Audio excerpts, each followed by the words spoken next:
morning all. Continuing with the ECMO series, we are dealing today with hematological issues, coagulation and anticoagulation. Initiation of ECMO itself leads to coagulation pathway activation and inflammatory response. Exposure of blood to the non-biologic surfaces of an extracorporeal circuit initiates a complex inflammatory response involving both the coagulation and the inflammatory response pathways. This response leads to capillary leak, which can cause temporary dysfunction of every organ in the body. In fact, the response to extracorporeal circulation is remarkably similar clinically and biochemically to that seen in the SARS and ARDS. First, the biomaterial surface will be exposed to the proteins which get absorbed and thereby leading to platelet adhesion, leukocyte and complement adhesion, thereby initiating fibrin and thrombus formation, finally to the organized clot formation with fibrin. Activation of the coagulation system during the ECMO. It is the absorbed factor 12, factor 11 and fibrinogen undergo conformational changes triggering activation of the contact system. The contact system consists of 4 primary plasma proteins: factor 12, prekallikrein, high molecular weight kininogen and C1 inhibitor. These factors work together to produce the tinase complex.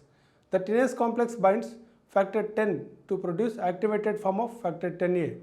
Activation of coagulation occurs through tissue factor expression on activated cells such as monocytes, macrophages, neutrophils, activated endothelial cells, smooth muscle cells, apoptotic cells or cellular components such as platelet microparticles or circulating vesicles. TF is a cell-bound glycoprotein expressed in the vascular subendothelium and many other cells including activated monocytes. Tissue factor complexes with factor 7 in conjunction with a phospholipid surface forming the tissue factor 7A activated complex, which in turn activates factor 10 to factor 10A. Factor 10A facilitates the conversion of prothrombin to thrombin and fibrinogen to fibrin. Platelets adhere to the circuit surfaces and become activated, which leads to platelet aggregation and further activation of the coagulation system. Platelet activation and consumption occurs upon ECLS initiation, causing decreases in platelet number and function within the first hour of the extracorporeal life support.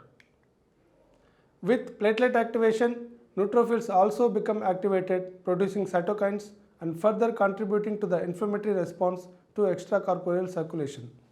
The fibrinolytic system has the important role of limiting the extent of clot formation and eventually dissolving it. The presence of circulating thrombin stimulates endothelial cells to produce tissue plasma antigen, which participates in the cleavage of plasminogen to plasmin. Plasmin lyses fibrin to dissolve clot and inhibits fibrinogen and factors 5, 7, 9 and 11. The cleavage reaction to form plasmin produces D dimers, which have been shown to be elevated during neonatal ECLS as a marker of ongoing fibrinolysis. Such significant activation of the coagulation system results in a pattern of consumptive coagulopathy, with half of infants and children in one study demonstrating deficiencies in both platelets and coagulation factors soon after the initiation of the ECLS, even with the use of fresh frozen plasma in the circuit priming volume. Despite the activity of plasmin and the fibrinolytic system described above, the use of extracorporeal circuit results in continued activation of the coagulation system and generation of thrombin. Endogenous antithrombotic activity becomes overwhelmed, and this necessitates the use of an exogenous anticoagulant to maintain the integrity of the extracorporeal circuit. Now coming to the anticoagulation. Anticoagulation is necessary for most pediatric and adult extracorporeal membrane oxygenation patients to prevent circuit clotting. Inherently, the most common side effect of anticoagulation is bleeding. Anticoagulation during ECMO is a complex due to patient critical illness, interactions between the patient and the ECMO circuit, and the inflammatory responses of the patient to illness and to the ECMO circuit, which all lead to imbalance in normal patient hemostasis. Now, we have got few anticoagulants such as unfractionated heparin, which is currently the most commonly used anticoagulant for pediatric as well as adult ECMO.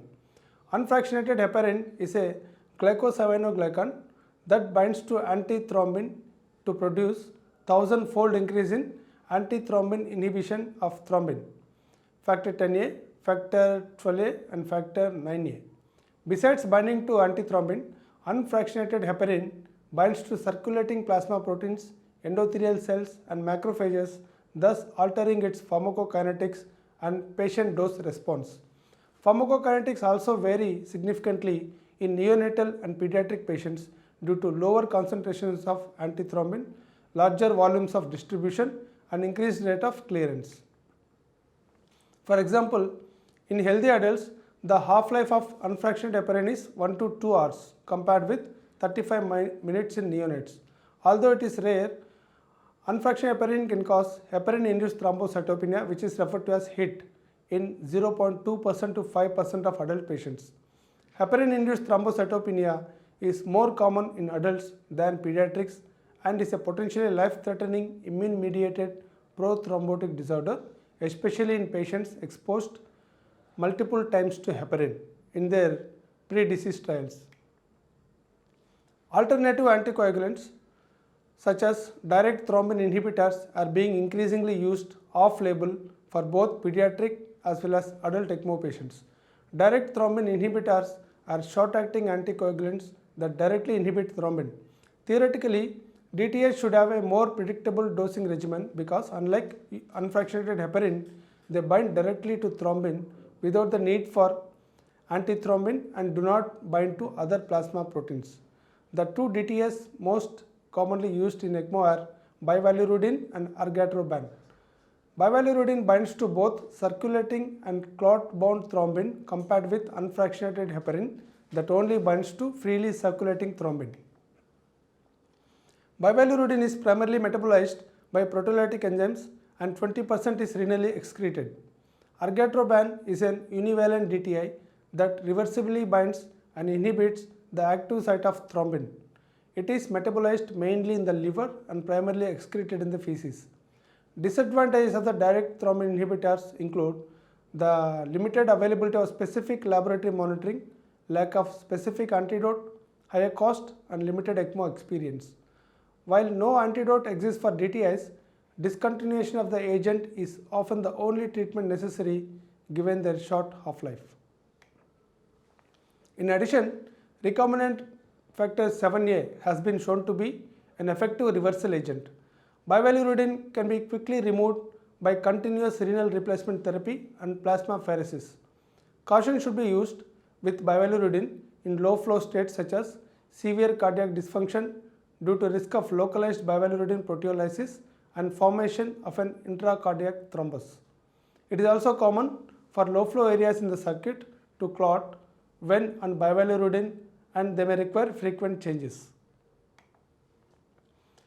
This table summarizes various anticoagulants, their mechanism of action, half-life, advantages and disadvantages. You can go through with this. Now coming to the therapeutic monitoring of anticoagulants. The optimal method to measure unfractionated heparin and DTI efficacy on ECMO is unknown. Anticoagulation monitoring for drug-specific effects is done in vitro. As such, this does not consider endothelial responses nor blood or artificial surface responses to anticoagulation in vivo during ECMO. This is a major limitation in understanding how coagulation occurs in the patient. Most coagulation tests used to monitor anticoagulation are plasma-based tests. Plasma-based tests such as activated partial thromboplastin time are partial functional measures of coagulation and do not account for platelet function or clot strength. In contrast, some whole blood tests such as viscoelastic tests incorporate platelet function and assess clot strength but are not always routinely performed or available at ECMO institutions. Viscoelastic tests also require expertise in viscoelastic technology to interpret and guide clinical management.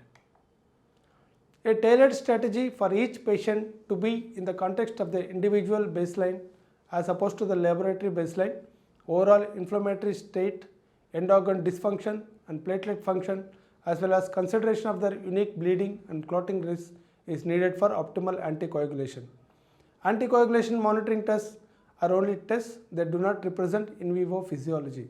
The clinician must interpret results in the context of their patient and the circuit used. Various anticoagulation tests available are activated clotting time. Based on experience with cardiopulmonary bypass and availability as point of care test, ACT was the historical test to monitor ECMO anticoagulation. However, as our understanding of the complexities of the anticoagulation and ECMO coagulopathy have evolved, anticoagulation monitoring has intensified in select cases and ACT has been slowly replaced in some centers with other laboratory testing. Activated clotting time measurements in activated clotting time measures the time in seconds of whole blood to form fibrin clot after the addition of various coagulation activators. Hence, it does not represent solely unfractionated heparin effect, but rather provides a physical examination of the blood at the specific time the test is done. Activated clotting time does not measure clot strength, and its results will be varied based on too many factors, including platelet number, function, fibrinogen level, coagulation factor deficiencies, temperature, hemodilution, as well as technical factors. Different ACT machines yield different results, either because of different coagulation activators or because they are measuring different endpoints, and as a result they cannot be used interchangeably. Activated clotting time is not licensed to monitor DTIs, although it can be used to follow the anticoagulation trends once DTIs are established. Second one is activated partial thromboplastin time. Historically, dose monitoring of patients receiving unfractionated heparin has been done with APTT. APTT time is also the standard monitoring test for DTIs because of its wide availability. The APTT test is a plasma-based test that measures the time from factor 12 activation to fibrin formation after calcium is added to the plasma, which was exposed to phospholipid and a contact activator. A prospective non-ECMO adult study from the year 1972 demonstrated that an APTT between 1.5 to 2.5 times normal was associated with a decreased risk of recurrent venous thromboembolism. Based on this adult study, the therapeutic range for the APTT was set to be 1.5 to 2.5 times the patient's pre-therapy baseline APTT. However, this was never validated in randomized controlled trials or in ECMO patients. Additionally, in children, the baseline APTT varies with age because of developmental hemostasis. The use of APTT for unfractionated heparin monitoring is based on the assumption that the patient's baseline APTT is comparable to normal controls and that there is a linear relationship between unfractionated heparin dose and APTT. The baseline APTT in critically ill patients is often different from normal controls, which limits the utility of APTT as a measure of heparin effect. Non-specific acute phase reactants, factor 8 and fibrinogen are often elevated in critically ill patients and may shorten the APTT, masking a true unfractionated heparin effect. As a result, APTT demonstrates a high degree of intra-patient and inter-patient variability that can result in an increased number of APTT tests drawn for unfractionated heparin monitoring and frequent unfractionated heparin dose changes. The other tests available are anti-factor 10A assay, viscoelastic hemostatic assays like ROTEM and TEG, and antithrombin. The ELSO anticoagulation guidelines are listed below. Kindly go through all these. It will give you the advantages of various tests, their disadvantages, and the use in DTI.